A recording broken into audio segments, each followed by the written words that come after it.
Hello? Your time is up, Riley. Pardon? I'm gonna take you and cut you up, bit by bit. And once I can afford to distribute it, I'm gonna share your screams all over the world on my new podcast. Wait, what? Did I stutter? No, wait. You pay to distribute your podcast? Well, of course. That's the only way to make sure people can see it. No, you should use Anchor. Anchor? What's that? Anchor is the easiest way to make a podcast. It has creation tools that allow you to record and edit your podcast right through your phone and computer. Wow, really? Yeah, and they distribute the podcast for you, allowing you to easily hit the biggest platforms like Spotify, Apple Podcasts, and others. No way. And you can get paid right away, no matter how many viewers you have. And guess what? What? It's 100% free. No. Yes. That's impossible. I promise you it's possible, and you can check for yourself right now by going to anchor.fm and signing up. I gotta go. Yeah, that's what I thought. You're listening to Make Every Death Count. Brought to you by the Slash and Cast Podcast Network. Listen closely, horror fans, and get ready for one hell of a show. But make sure you hang on tight, because this is going to be a very spooky and bumpy ride. I hope you survive. Now, to all my favorite ghouls, goblins, and ghosts, here are your hosts, Nick and Riley. What's happening, lovers? What's going on? We gonna get tropical. We gonna get tropical. Welcome back to another episode of Make Every Death Count, brought to you by the Slash Cast Podcast Network. We are your hosts. My name is Riley. My name is Nick. Oh, dude, it is so nice outside. You want to know why? Tell me why it's nice outside. A little cloudy.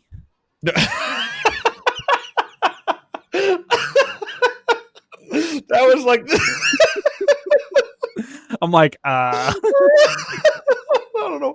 That was like the last response I was expecting. Oh my god. I was just like, I'm trying to think because I'm half outside all day. So, my no. You're looking for because it's officially fall. Because it's officially fall. Yeah. Holy crap. That was all right. That was a great way to kick things off here. Yeah, it's fall, man. We're 2 days in to the fall season. So honestly, almost on cue here in the Chicago area. The weather transitioned. It was pretty wild. Like, it was hot as shit on the 21st or the 22nd, and all of a sudden, boom, fall weather, here we come. And it's been nice, man. It's been nice. And it's always cool coming to the season. It's coming, I will say, we've gotten to this season awkwardly quick, and it's always very, very stressful for us because everything picks up when you're a horror creator at like mid-September. All of a sudden, everything punches you in the face, and that's exactly what's kind of happened with us. And then we have the fall camp on top of everything that we're doing content-wise, so stressful times. Yes. Hey, with that said, man, I've been using Ray's energy to stay to stay energized and motivated. I actually legit am drinking Ray's right now, and you can do the same. If you head over to our link in the description below and use code /to check out for 15% off. That was my only plug of the episode. I'm done. Now, Make Every Death Count. We're seeing. We decided for the fall season, we're going to go through, do some in-depth reviews, sort of for the first time ever on Make Every Death Count for sure, of every single Halloween movie. That includes the remakes, that includes 2018, every Monday and Friday, starting here on September 25th and ending on October 30th. Of course, we're going to go in order. So we're starting with the OG Halloween 1978, directed by John Carpenter. My favorite movie of all time. And I will say, for these ones that we really, really like, I think the discussions will end up being shorter. I think we talk more when we hate something. Yes, I agree. So when you like something so much, it's just, it's all been said before. I'm not out here to keep beating a dead horse. All right. That said, for every single one of these reviews, we're going to go through like the entire plot point by point and talk mad shit or good. What's the opposite of mad shit? Mad shit, happy food? What? Food's the opposite of shit? That's what you're saying? Okay. I mean, would you eat shit? Yeah, that's interesting. I've never thought of what the opposite of shit is. I guess food is a acceptable answer. Happy food. We're going to talk mad happy food. Oh, no, wait. We're going to talk happy food. That's it. About these movies. Yes. All right. With that, let's dive into Halloween. Let's talk about it. Of course, directed by John Carpenter, Deborah Hill right by his side producing and helped a lot with the writing. And it's at its core is about as simple as it gets. Most people know the budget runs at only $300,000. It did go to $325,000 because of Mr. Donald Pleasance, who came on to play Dr. Samuel Loomis. And that's it, man. And you know how much John Carpenter got paid? How much do you think John Carpenter got paid for this movie? $100. No, it's more than that, because you have to realize that John Carpenter did go into this movie saying, I will do it if you give me full creative control, put my name on it. That was he required his name to be above Halloween. So he had to take a little bit of money. Yeah, I remember reading it not too long ago, but I don't remember. $10,000, whopping $10,000. John Carpenter walked away with this. Of course, now it's turned into a lot more, huh? Yes, but yeah, $10,000 for the job. Has his name on right out there on the poster, which is cool, especially at that time and being such a new director. You can thank Assault on Precinct 13 for making this movie really happen. And oddly enough, probably not the first ever, but the first major film, even though it's an independent film, to really take advantage of the Halloween theme. And I think a lot of his success goes back to that, at least initially. Yeah, 100%. That's very valid to say. Yeah, because, when you look at, if it wasn't called Halloween, because it was originally called The Babysitter Murders. That was originally like Deborah Hill's and John Carpenter's script was originally The Babysitter Murders. That transitioned a little bit when discussing things with the production team. And of course, Mustafa Akkad, who ultimately financed this entire franchise, really made a lot of this franchise possible. But yeah, man, it's a movie that ultimately was extremely cheap. It was on a super low budget, super simple. I mean, the plot in and of itself is literally, it's just like kid kills sister for no reason, escapes 15 years later, kills some more people. Like, that's the whole plot. Yeah, it really is, and that's what was so magical about it. It wasn't too complex, so John Carpenter had to make it more complex, and Dean Cundey with his cinematography as well. Yeah, Dean Cundey is a massive, massive piece of the puzzle. Some people might forget that. I mean, we all just we just pat John Carpenter in the back, but Dean Cundey is so key to this movie. I just can't imagine it without him. And not to mention, like, the equipment itself. He saved them a ton of money because Dean Cundey had his own equipment. So he's just like, I gotcha. And just came in. Yeah. When we get into the future movies, I wrote a whole paper on Halloween 3 and its cinematography for one of my classes. Got an A+. Yeah, as you do. Dean Cundey is an absolute gift for this movie. So, which on the topic of Dean Cundey kind of brings me into the opening scene, and what perhaps one of the best, if not the best, horror opening sequence of all time. I think you could argue that Scream perhaps takes that title. There's some other horror films that are in the mix as well, but the movie opens up on October 31st of 1963. Obviously, it's Halloween night, and we are in Haddonfield, Illinois, which everybody out there know Haddonfield is fictional, which to this day bums me out as an Illinois native. Just a little bummed out that I can't just go visit Haddonfield anytime I want to. But looking at the maps on where Haddonfield is really nearby, and it's kind of weird. Yeah, according to Halloween 6, based on the train line, It passes right through our hometown, like on that same train does. So, we're close. We're touching tips with Haddonfield. As you Assuming do. if it were real, but it's not. So rip. Maybe our hometown is Haddonfield. No. It adds up. It adds up. It kind of looks like it. I mean, all small towns seem to look the same in the Midwest, but it kind of looks like it. Yeah, you go down, 3rd Street, 4th Street. Yeah, right. Right. But yeah, 6-year-old Michael Myers, of course, grabs the knife.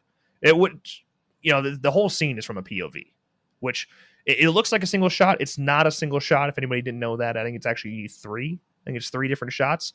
Yeah, man, the use of the Steadicam, the Panaglide, that's a huge thing with this movie in general. The ability to take super long takes while still having camera movement is something that was never done before. I mean, the Panaglide was literally on as a trial run here for Halloween. And without it, again, I don't know if we really talk about Halloween the way we do today. No, it would have been shot in the same way that all, your early cheap slasher movies were. And it probably would have just been lost into the mix. Yeah. It's so smart, by the way. Like, looking back, I don't know if this was their mentality, but the decision to use the Panaglide in the very first second of the movie is so smart, because you instantly know that Halloween is different than everything that came before it. Like, you start off with this super long shot in a POV as well, which POVs were, they were there, but not cliche at that point. If you go back, like, technically as early as 1960, we have or 1954, I think, if I'm not mistaken. We go back as that far, which with POVs, of course, Black Christmas taking advantage of it as well. But yeah, we start a whole scene inside of a POV. We see through a mask, which also was unique, being able to have the mask to see through the eye holes, and then just killing someone that we don't even really know yet with no motive. We don't even know who we really are yet, which that's one of the cool things about it that I think a lot of us forget, because we have seen it so many times. But your first time seeing Halloween, you don't know who that is. That could be an adult, that could be an adult creepy motherfucker who has nothing to do with the family, but ultimately ends up being, a 6-year-old child killing his sister. Yeah, like, I guess I never really thought of that, because I had always known that it was a kid. But when you look at it there, yeah, like, the height is, the height of an adult. And yeah, you have no idea until Michael, and then the mask comes off, that it's a kid. And then, that shot, that might have went on a little too long. Some people may say, with the parents just standing there looking at him. But like, that really sets the scene. Like, you now just in those, 20 seconds, digest everything you just said. Holy shit, that was a kid. That was his sister, because obviously the guy that she was with left. So it was obviously his sister. Right. And yeah, so you get to digest everything that just went down, which as a first time viewer, I can see where that is very powerful. Yeah, I'm really curious how shocking that was in theaters, because the trailers, like, the narrator literally says in the trailer, right? But at this time, how often did you really see trailers? Like, it was not that common. There were TV spots, there were radio spots, things like that. But really, I feel like for the most part, people kind of go in blind to movies at that time. And you just kind of see a poster and like, oh, horror movie, let's go. Date movie. And you show up, and then all of a sudden that's a little kid that does that killing. I wonder how shocking that really was. I wonder what the audience reaction was. Yeah. Back in 78 for that. And on the topic, since you brought up the shot, the shot that some people who don't like Halloween like to use as how stupid it is. And some people that love Halloween, let's say how stupid it is. But John Carpenter's argument for it, and it kind of comes back to the old school filmmaking that, movies at this time, not so much in 78, but before this, it was a moving play. It was a play you could watch at home. That's kind of how movies started, right? And yeah, that shot coming up from the crane, it is weird as shit, right? The parents are just standing there. I mean, they're looking at their 6-year-old son standing there with a bloody knife and not doing anything about it. just looking at him.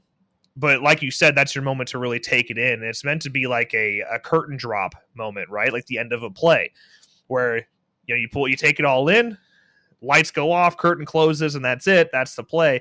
That's kind of what that shot is supposed to be representing in a movie setting. Of course, in a movie setting, it's very weird, but that was the point of that. For anyone that was wondering why, if you didn't always were confused by that shot, that is John Carpenter's explanation of it. But yeah, like they just look at him for like 10 seconds and they look at the knife and the mask and look back at him and look at each other, put their hands on the hips. yeah, it's definitely a little weird. The crane shot itself is pretty cool. Yes.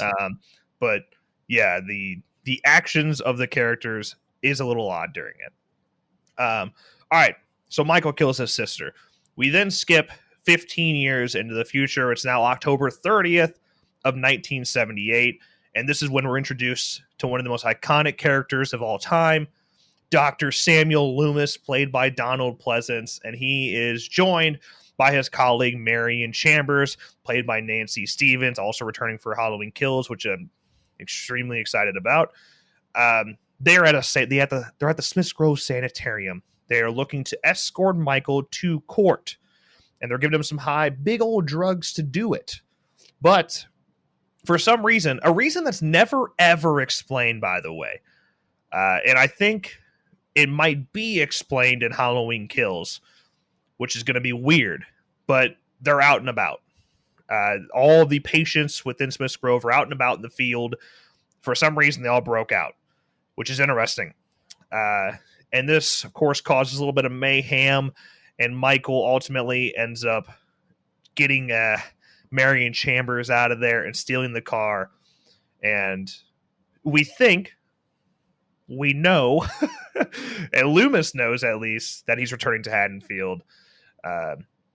Again, a bold, it's weird because at that point, I don't know, do you think, because it's so weird, because you just trying to imagine watching this movie for the first time is weird. But do you think there's any sympathy for like 6-year-old Michael before that scene, before they skip ahead 15 years? As a viewer? Yeah. Like if you're watching for the first time, like you see a cute little blonde 6-year-old boy, do you think you kind of feel for him, or you're like, wow, man, what happened to him? Yeah, I don't think you feel for him. You don't? I personally don't think you feel for him because, I mean, you watched him do the murder, and then you see them looking at him, and then just talking about how evil he is. Hearing him, you're like, okay, like he ain't good, Chief. Yeah, that dialogue is important. That Loomis and Chambers have during that scene, where he's like, no. This man is not human. Yeah, I don't think you're sitting there like, oh man, he slipped and fell while holding a knife and stabbed his sister, went downstairs, and his parents think he did it. Yeah. There's none of that. Yeah. So with Loomis's dialogue is pretty key there, and it's pretty key for the whole movie. So, and from there, Michael goes off, kills a mechanic, which is where, of course, he gets his iconic coveralls. And he also steals the white mask that we all know and love from the local hardware store. And this white mask, everybody knows, it's a Captain Kirk mask, which is great. William Shatner just spray painted white with some hair changes, no sideburns. And man, that's another one of those things. It was almost a clown mask. They almost put a clown mask on Michael instead. But man, that blank, pale, emotionless face, the blackest eyes, the devil's eyes. Yeah, like without that mask, I don't know if we're talking about this movie today. I think it's a huge key factor. Yeah. But then, of course, we skip to the next day. We're on Halloween, and Lori drops off a key at the Myers home for her old man, who was a realtor, Strode Realty. And this is our first time really being introduced to Lori, and we follow her taking advantage of the long Steadicam shots, and the sense of innocence is very key in these scenes with her that we're first introduced. She's just off singing her own little songs, whistling. She, of course, then meets up with Tommy, who we find out she's babysitting, and then she's clearly a very cool and caring babysitter. And it's just, about as likable as a protagonist gets in one of these movies, which, of course, is very... I think this is, a lot of us talk about Friday the 13th versus Halloween. I think this is where Halloween kind of dominates, is the characters. You get introduced to Annie, you get introduced to Linda, and there's a lot of relatability with teens like this. You got your super smart friend, your kind of rebellious friend, your bit of a slutty friend. We all got them. We all got our slutty friends. Guilty. So it's with characters like that, even the ones that are more rebellious and maybe you're like, dude, what are you doing with your life? You like them, man. You can't help it. And you got Linda having something iconic like Totally, and things like that. There's something relatable and likable about all of those characters, despite quote unquote personality flaws they have, which is huge for this movie. Yeah, and yes, the performances may have been a little cheesy, but also take into account of the time period. It was 1977, 78. Yeah, people always say that there are some bad performances in Halloween. I've heard that a lot, and I've never ever been distracted by a quote unquote bad performance in Halloween. Like, I suppose you could say PJ Souls has her moments. You have the Lindsay, yeah, you have that with Nancy Kyes. Paul. I don't know, man. Paul. It's Paul. Yeah, just fucking Paul in general. Bob. But I don't think they're bad. I don't know. Don't get me wrong, you're not looking at an Oscar performance by anybody in this movie. But like, they're doing enough to be likable. And I don't know, I guess that's more than most slasher films from the 80s can say, right? So Agreed. I don't know. Doesn't distract me. Okay. Let's move on to the next part of the movie. Actually, one thing I really want to kind of talk about is the cemetery, and Loomis going to the cemetery and checking for Judas' tombstone, which is missing. And that's get the iconic line there of "he came home," but like that tombstone, which weighs a fuck ton. How did he carry that? That's like the first time we really get a supernatural sense of Michael. Like, how did he do that? This man is not human. I guess we have moments within the franchise where we see a kind of super strength Michael, but it's not that common. And you're talking, how much do you think a tombstone weighs? Like, fucking a ton? Probably less? 500 pounds? I'd say maybe less than 5, but still 2,000 pounds, maybe. I don't know. Get a Google search on that. Google that. What's the average tombstone weight? It's not a big tombstone. Don't get me wrong. It's relatively thin, but still, I don't know. Well, he also had to pull it out of the ground. And did he shovel? Did he shovel it? So this one website that popped up, it says the most common headstone weighs 86 pounds. Some larger styles can weigh in excess of 1,000, but those are like those big ones. Okay. So 86 pounds? Oh, okay. All right. My whole point is irrelevant then. That's kind of heavy for, I suppose, the average human, but still. That's 24 by 12 by 3. I would say that's about right. That's about right for that tombstone. Maybe it's a little bigger. So maybe, 100, 150 pounds tops. Huh. All right. Yeah, all right. This man is human. So we already, at this point in the movie, after the cemetery and whatnot, we've already met Sheriff Brackett, who I fucking love. Charles Cyphers, who also makes his way into not 2018, but Halloween Kills, which I'm extremely excited for. We're not watching it in 2 weeks, or me watching it in fucking 380 days. It sucks. But yeah, at this point, Loomis is like really pushing to bracket. Why doesn't anybody listen to Loomis? You're talking about a psychiatrist who's been working with the patient for fucking 15 years and saying this is bad. Like you don't understand the power you're dealing with. Your town is in danger. Death has come to your little town, sheriff. And they just kind of fucking blow him off. And I will never understand that. How do you not take it seriously? I mean, sort of the vibe that I get of Sheriff Brackett is he's a cocky guy. So he's like, no one's going to come in my town, tell me what to do. And, maybe I say something like, a little bit like that in Halloween 2 in the next episode. Okay. All right. I won't ruin it. But yeah, I feel like he is a cocky guy. He bumps into Lori. He's like, hello, Lori. Hello. With that smug look on his face. Yeah. Okay. Well, like even like Dr. Wyndham, is that his name? That who before he gets to Haddonfield, he's trying to tell him like, hey, you need to warn Haddonfield, this is bad. And he's saying like, oh, you can't even drive a car. Like, he doesn't take him seriously either. Yeah. And even in Halloween 2, they don't.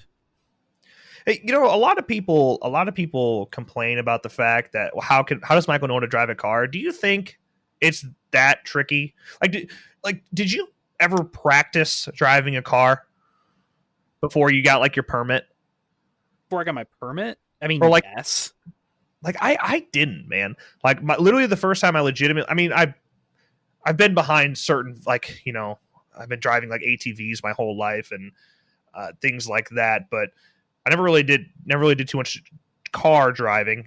And my first time really driving is when I sat down with a driving instructor. When where we filmed Reviving Camp Blood. When I was like 14 or 13, I drove down the road, and yeah, I didn't go faster than I didn't press the gas. Just literally just coasted. Just sort of inched down that road. But I mean, yeah, it wasn't that hard. I mean, I was kind of afraid to touch the gas because then the only person that can stop the car is me. Right.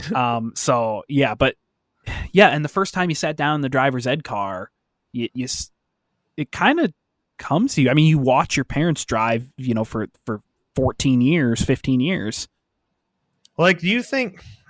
I mean, I guess he's not watching them. Yeah, that's the thing, man. Like, I don't know. It seems like driving a car seems so self-explanatory. But like, I guess what do you see when you're locked up in a sanitarium by the age of 6 years old, and that's the only life really? Like, what do you learn in there? There's no okay. I do have to say, like, sitting in a car for the first time after not like seeing a car for 15 years, like, do you know how to shift it from park to drive? Okay, that's valid. You got to step on the brake and move the handle that's sticking out. Maybe he remembered. Maybe well, he's also probably been transported before, right? Like at some point. Probably. And Michael's taking notes out here. Yeah, I don't know. I just, of all the things to bother me, I just never really. That was not one of them. But now it is bothering me. Well, now it is a little bit, but because I'm thinking about it too much. But whatever. I had a point that I was making with that, but I lost all of it. So, does it?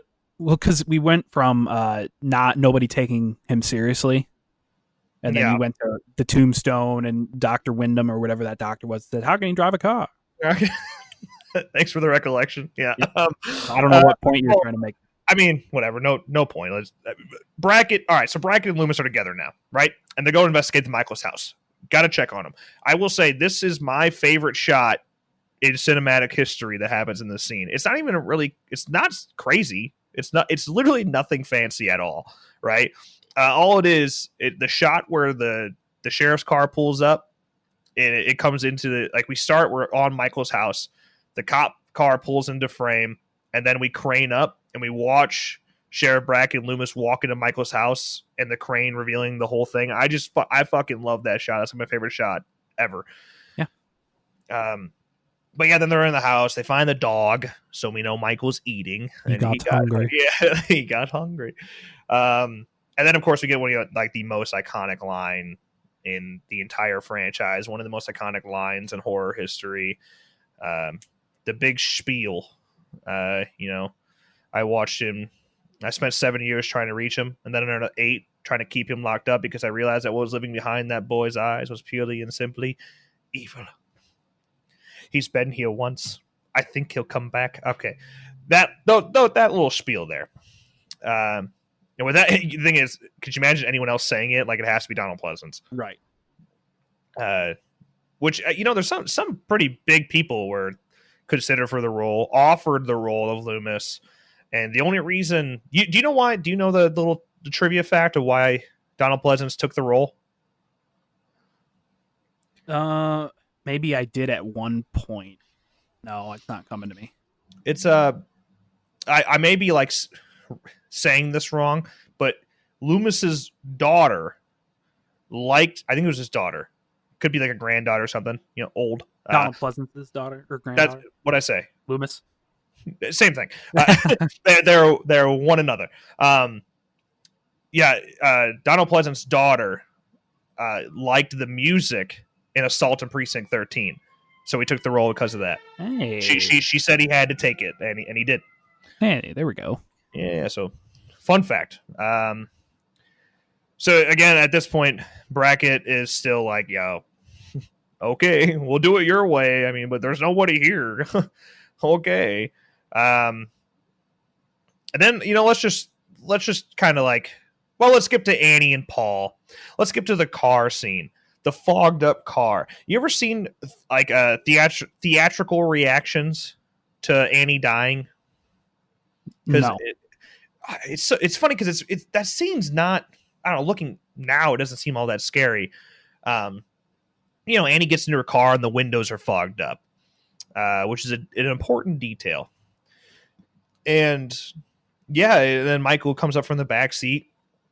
And the thing is, the whole scene, you think you watched something graphic, but you didn't. He's choking her out, and then you just hear the sound of the knife. And I guess you could. Now, does he slit her throat? Because I used to argue this forever.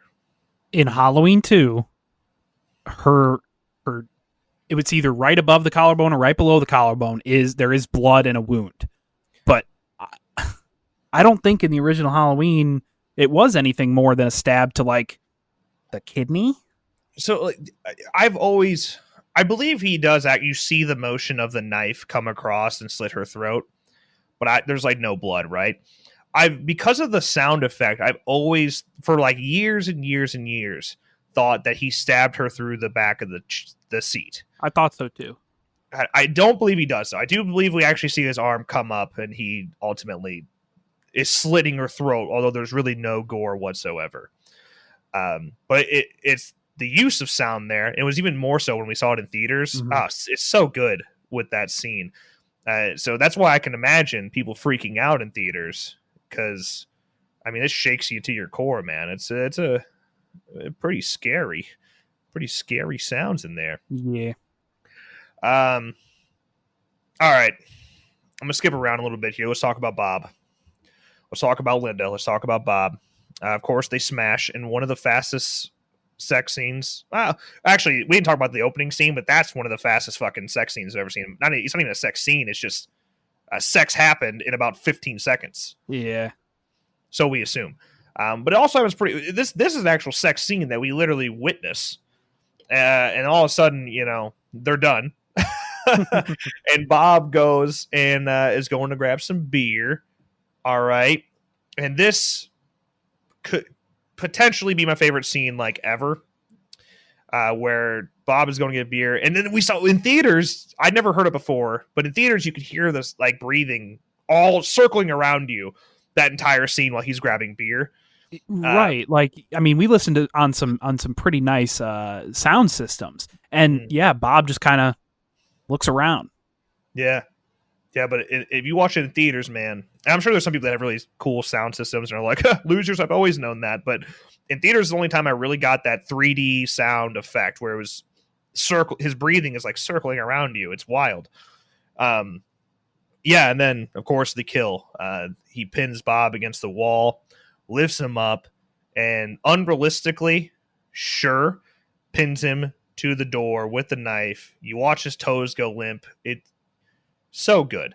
But probably the best part of that scene is him stepping back and tilting the head, the iconic head tilt. Yeah, how much blood is in that scene, huh?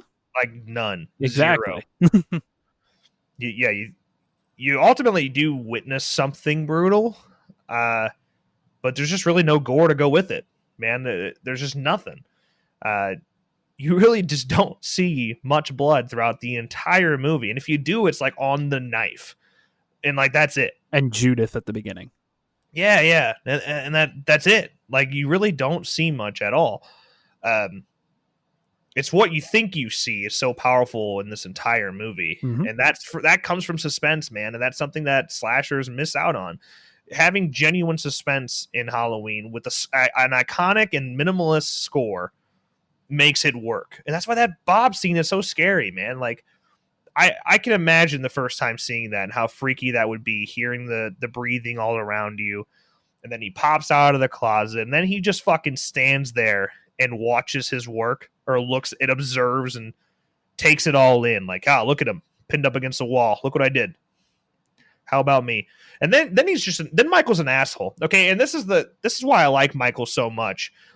He takes the sheet, takes the time to cut holes into the fucking sheet, grabs Bob's glasses, puts the glasses over the sheet, and then carries the beer back to Linda, pretending to be Bob in a ghost sheet. Like, thinking about Michael cutting holes in the sheet's fucking ridiculous, but in effect, and just seeing him standing there, it's fucking awesome. It's so it's creepy, man. It's really creepy. Yeah, it's creepy that he went into that much detail for a scare that will turn into another kill for him. Yeah, just completely just messing with her. That's all he was doing. And then he goes and strangles her with the phone cord. And that was probably the peak of bad acting, is her dying, by the way, is Linda dying. Yeah, just the choking sounds pretty rough. But then, Michael had to pick up the phone, see who was on the other side. Yeah, which has led to a lot of memes in today's world. Which I think that was even funny then. I think it was even funny then that he picked up the phone and put it to his ear. Yeah. I don't know. I haven't seen theater reactions to that specific moment, but I would assume that would be kind of funny even then. But yeah, then at that point, it's Laurie's kind of on her own, and she decides to start investigating, curious what happened to her friends. The lights are out. It's getting creepy out there. And this comes back to Michael being just the kind of guy to just fucking with people. Because, the thing is, he could have easily just went to the Doyle's house and went for Laurie first, right? Like, that's who he was spotlighting in this movie. No doubt about it. But he intentionally saves her for last. And he makes sure that he goes and checks on, or that she goes and checks on Annie and Linda. And he places the bodies in a way that he knows she's going to find them. Right. Like, he's moved around in the dark enough in that movie. Do you really think he needed to turn the porch lights on? Right, yeah. And then, like, I don't know, the fact that, you literally watch him carry Annie's body from the car to the front door because Tommy sees it. Yep. Like, he's just taking the time to do these things just to fuck with her. And then the thing is, he probably had time to kill her while she was searching the house for the bodies. But he doesn't, because he wants her to find them. And then she does. She opens the doors, and it's like 8 jump scares in a row for her. And then she also, you also see Annie's body on the bed with the tombstone of Judith above her head.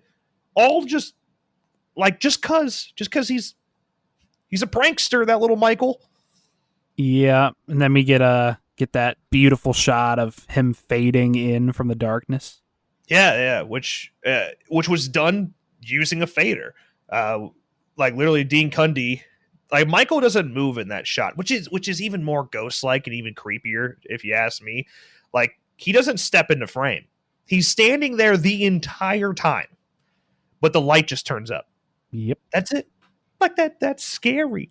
That's a scary concept. Yeah, then after, she's been pranked to death, after he gets her with all the jump scares, then he goes for it. He stabs her. And I would argue that the chase then that happens after this, and you may disagree now because all of us have seen this movie so many times and we're desensitized. But I would argue that is the scariest, most suspenseful chase scene in slasher history. Not horror history, but slasher history, where she is, knocked over the stairs and he's standing at the top of the stairs and does that fancy fucking walk that Nick Castle does down the stairs, which is perfect. And then you have this actual chase going on and the him punching through the door and her getting out the last second, breaking the glass because he had the rake on there because he was literally setting her up, which is just more why Michael's so great. Yeah. And then you get to the keys, man, which I think that is so fucking, I feel that suspense to this day. Yeah. Yeah, she's at the door. She's back at the Doyles. Tommy's sleeping. She's trying to wake up Tommy. She doesn't have her keys. And the keys. Oh God, the keys. And he's just getting closer and closer, man. It's so good. So suspenseful. Yeah, and then Tommy not giving a shit. You like laugh, and then you're like, oh shit, like she gonna die. Yeah, like that's like real shit, man. Like when Tommy is like, yeah, okay, I'm coming, like the suspense just doubles. You're like, oh my fuck, she's actually going to die. This is it. or you're expecting her to then give up and run around somewhere else. Yeah. Instead, she just stands there and she waits and waits. Of course, Tommy, does make it in time. And what I think a really, really, really smart choice here by Carpenter and Hill. She gets in and you think Michael's right on her ass cheeks, right? And he's going to start like trying to break down the door. He doesn't. Never even touches that door. He just walks away. He's like, nah, okay, that's it. And then us as an audience, we start guessing again, like, wait, where'd he go? What's he doing? It's just things like that are so effective. And of course, when she's sitting there and the window is open and the breeze is moving the curtains, you start to put it together. And the breathing, again, if you're listening, you start hearing the breathing again. It's so good. The more I talk about it, the more I like. This is why I love Halloween so much. All these little details, the little things. I will say Laurie dropping the knife like 3 times. Yeah. Yeah, that's cool because she stabs him in the neck. And then so that's with the sewing needle though. So little clutch there. She then has the knife. Is waiting to stab him if he comes back up after the sewing needle. He obviously didn't. And then she drops a knife on the floor. Okay. And then we get another fun chase scene, which leads us to the closet scene, which is iconic, punching through the little blinds there and making shit happen.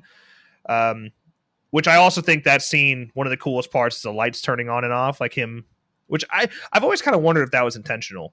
Tommy Lee Wallace is the one that plays Michael there because he knew exactly what part of the closet door would break. So he did it. Like, I wonder if he intentionally was like hitting the light on and off. Maybe not. That could have just been something that John Carpenter's like, yo, that worked. Yeah. I mean, I wonder how, did they have multiple takes to work with? Like, did they have multiple closet doors or can you put it back together and do more takes, or is that just like a one take wonder situation? I don't know. Curious. We'll ask John next time we meet up for dinner with John. We'll ask him. Oh yeah, I'll just text him. Yeah, I'll just shoot him a text real quick. I wish, man. I love to just pick Carpenter's brain. The thing is, though, like all these things I'm talking about, these really, really cool, like that I think are really strategic, smart things. Carpenter's like, yeah, I guess I did that. Like that's just a Carpenter thing to do, man. It's funny because I always see John Carpenter as like a really cocky person, like very chip on his shoulder, but in conversation, he's humble as shit because he never brags about anything. He's just like, yeah, paycheck. Right. That's yeah, whatever. But of course, there she gets him with the hanger, pokes him in the eye, knife drops. She stabs him with the knife, and once again leaves the knife next to him. And then you get the iconic sit up, and again another shot I love of him just being out of focus that whole time, just walking closer and closer to her. It's good stuff, man. Then you get the unmasking, and I've been indifferent when it comes to him being unmasked. The point of it is to show that Michael's just a regular guy. And that was Tony Moran. And at that time, no offense, Tony, at that time, Tony was a bit of a pretty boy. So a good looking young man gets this mask off and he's just standing there. It's a regular dude. But I don't know, when you also humanize him at that point, I don't know. It's kind of like the Ted Bundy effect. Everyone thinks Ted Bundy's hot as shit, right? And honestly, Tony Moran at the time kind of looked like Ted Bundy, so that is true. Kind of weird. Yeah. But like, yeah, like the whole time, like Loomis was the one saying, "This man is not human. He's evil. You can't kill him." And then everyone else is like, "Nah, he's just a dude." And then he gets unmasked, and he's a dude. Yeah. So it depends how you look at it. It could add to how scary Michael is. It could lessen it. It just depends. I've always found the pure lack of motive of Michael is scary, and him just potentially being a regular human is also scary. The fact that you don't know, that's always been the freaky part about Michael to me. Yeah. Yeah, then of course Loomis comes into the equation. You get this. He shoots him 6 times, saving Laurie from that horrific situation. Shoots him right off the balcony, and Michael appears to be dead in the grass.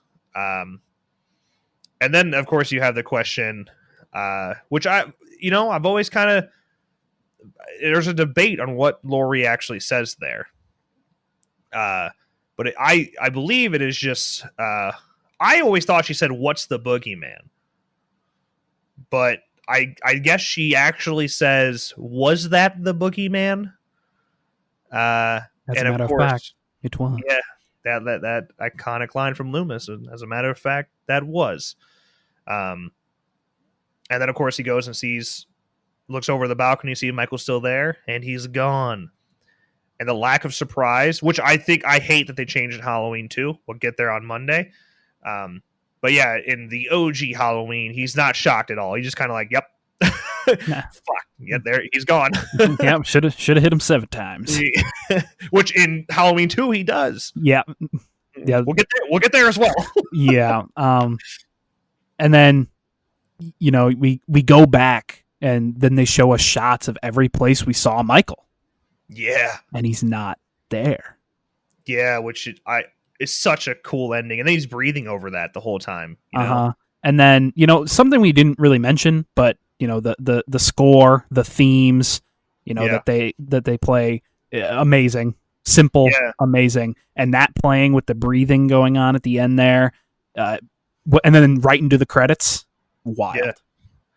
I've always liked with the score. I've always liked Haunted House more than anything else. Which, if you don't know what that is, just go listen to it. It's your dun that one, which is during that chase scene, which is probably why I like it so much. Like the Halloween theme has been played so much. I think it's kind of been pulled. It's in every Halloween store all fucking September and October. So you hear it so often, but that gets all the credit. But I think Haunted House, man, is just as good, if not better. And Carpenter ain't done, man. Halloween 2018 proved he's got some left in the tank. The Shape Hunts Allison. Whew. Yeah. I still think that's probably his best score of all time. I mean, it's super effective and unique, different. Yeah, that's great. But yeah, the soundtrack, the score, yeah, just perfect throughout. Simple, scary. Yeah. And then, Jamie Lee Curtis, of course, is a huge factor in that as well. Did didn't really talk about her too much here because everything else was on my mind instead. But Jamie Lee Curtis, of course, is fantastic, extremely likable, and is very key to this movie. And the fact that she is, of course, the daughter of Miss Janet Leigh from Psycho. It's cool to see such two iconic characters, especially because Halloween pulls so much from Psycho. Not so much in plot and details, but Sam Loomis is pulled right from Psycho. You have Marion, Nancy Stevens as Marion Chambers, that's pulled right from Psycho as well, and there's just a lot of things like that. I think the score as well pulls from it a little bit as well. Mm-hmm. Then they literally just took the daughter of Janet Leigh. It's like, hey, perfect. So yeah, I mean, she's a huge key factor to that as well, and that's reasons they keep bringing her back despite dying twice. Yep. We'll see what Kills and Ends pulls off here. See if they actually have her bite the bullet. Who knows? Yeah, man, that's Halloween 1978. I hope this gives you an idea where we're going with the rest of these reviews. Just kind of nerding out, talking. Eventually we get to the point where we're talking shit, which will be fun too. Halloween, like I said, it's my favorite movie of all time. I think it is the peak of slasher films. It's kind of hard to beat it. So if you had to give it a rating, oh man, it's like a 15 out of 10. It is the 10 out of 10. Like, it is the perfect slasher movie. Yeah. And it's funny because, like, when you talk about a perfect movie, I can still point out flaws, right? Like, there are things like even just continuity issues, like, palm trees in the background, things like that, and some acting flaws like we talked about. But, like, I don't think there's not a movie that doesn't come without it, at least some flaws that you could really deep dive and nitpick if you wanted to. But I don't give a shit, man. Halloween is the perfect movie and will always be my favorite. Yes. Yeah, man. All right. That's going to wrap up this episode of Make Every Death Count. Leave a 5-star review if you haven't already. Really appreciate you guys out there. More coming. We'll be back on the 28th. Is that the Monday? Yep. I think it's the 28th. Yep. For the OG Halloween 2 from 1981. That's going to be a lot of fun to dive into because that one does have some flaws that I do want to point out, but I still absolutely love that movie. So, and you're definitely going to want to check out Halloween 2 because, a lot of people, a chunk of people like Halloween 2 more than the original Halloween. Yeah, Wes. God damn it.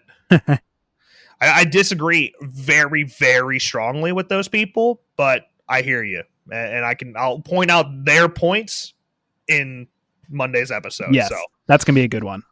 Yeah, that'll be for sure. That'll be a good time. So subscribe if you haven't already. You better be subscribed. Right Yep. now. Look at wherever you're listening. I don't know. But yeah, thank you guys so much for listening, and we'll talk to you next time. Bye. Well, would you look at that? You survived all of the crazy and deadly shenanigans that the Slash and Cast Podcast Network threw at you today. Since you made it this far, consider leaving a 5-star review. And make sure you share this show with your creepy friends. Until next time, horror fans, stay safe, and more importantly, stay scared. I want to hear you scream.